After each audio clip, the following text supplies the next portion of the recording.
నుంచి పచ్చని వన్నెలు తెచ్చును జగతికి.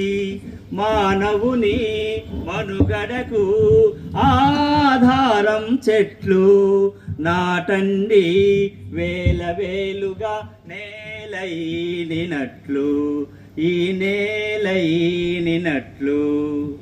మనము భుజించే పండ్లు ఫలాలు, పెద్దలు పడిన శ్రమ ఫలితాలు. ప్రతి ఒక్కరూ ఒక మొక్క నాటితే అవి ఏ రేపటి సిరి సంపదలు. ఎండిన బ్రతుకులు పచ్చబడుటకై, భావితరాల భవితవ్యముకై. ఎండిన బ్రతుకులు పచ్చబడుటకై, భావితరాల భవితవ్యముకై. చెట్లను పెంచుట మన కర్తవ్యం, మానవుని మనుగడకు ఆధారం చెట్లు నాటండి, వేల వేలుగా నేలైనట్లు, ఈ నేలై. నా వంతుగా ఈ మొక్క నాటి ఈ భూమాత యొక్క రుణం తీర్చుకుంటాను.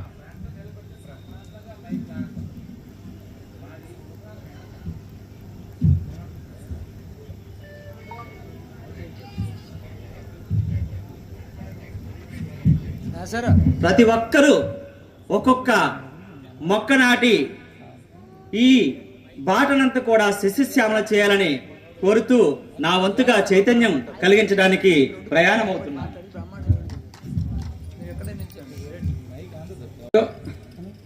కూలినాలు చేసుకోలేక చిన్న దుకాణం పెట్టుకున్నాను, కాయగూరలు అమ్ముకొని నిన్న బతుకుతాననేసి. అప్పుడు బాగా చదవలేదు, మాస్టర్ గారు చెప్పినా బుర్రకు ఎక్కలేదు. మరి ఎలాగో బతుకుతానని మరి మీలాంటి బాబులు వచ్చి కూరలు అవి కొంటే అదో అవుతుంది, అలా బతుకు. కానీ మరి ఏం చేస్తాం, శంకరా నీదే భారం కాపాడతాలి. ఈ ఏగలు ఒకటి పట్టణంలో ఈ శాండాలం నుండి మరి శాండాలం ఎక్కడ చూసినా ఏగలు దూరాములు.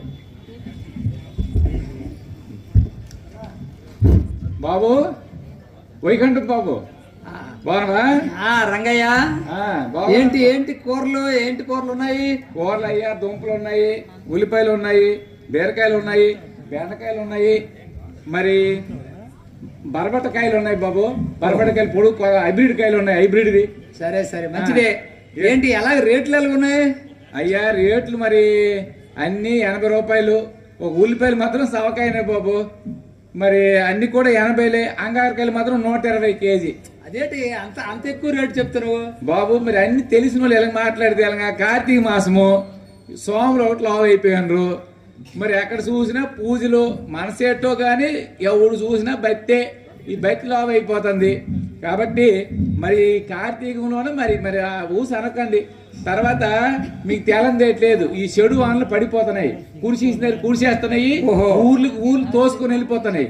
ఇల్లే తోసుకెళ్ళిపోతే పంటలకి ఒక లెక్క బాబు. సరే సరే రంగయ్య, సరే ఎక్కువ మాట్లాడేందుకు కానీ నాకు అన్ని కూడా ఒక్కొక్క కేజీ చూసి అలాగే అలాగే బాబు, అన్ని కేజీ చేస్తాను. ఓకే అలాగే చూడండి, చూసుకోండి. మరి ఇగో అన్ని వేసాను, మీరు చెప్పినవన్నీ వేసాను. మరి సంచేది బాబు ఏంటి సంచ? ఈ రోజుల్లో ఎవరైనా సంచి తెస్తారు?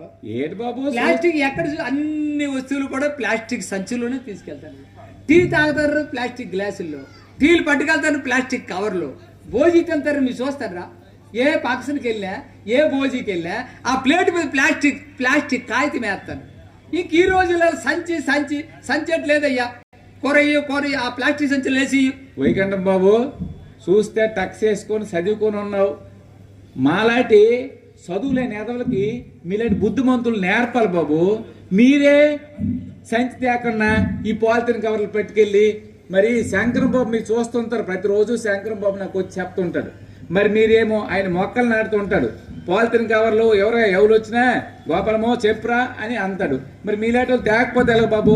ఎవరో ఈ రోజుల్లో అదే పని మీద ఉంటామయ్యా. రకరకాల పనులు ఉంటాయి.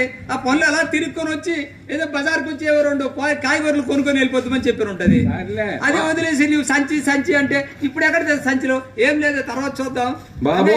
అది ఏసీ చెప్తున్నాను మరొకసారి మాత్రం సంచి తెచ్చుకోవాలా? సరే సరే. మరి నాకు ఏటి అనకండి, ఈసారికి ఈ ఒకసారికి మాత్రం ఇస్తాను సంచి. ఇగో పాలిథిన్ కార్డు ఇస్తాను, మళ్ళీ మరోసారి ఇవ్వను. చూద్దాం, అప్పుడు వచ్చినప్పుడు చూద్దాంలే. సరే. చూద్దాం ఈసారికి ఇయ్యి. డబ్బులు బాబు 250 అయినాయి. మర్చిపోను 350.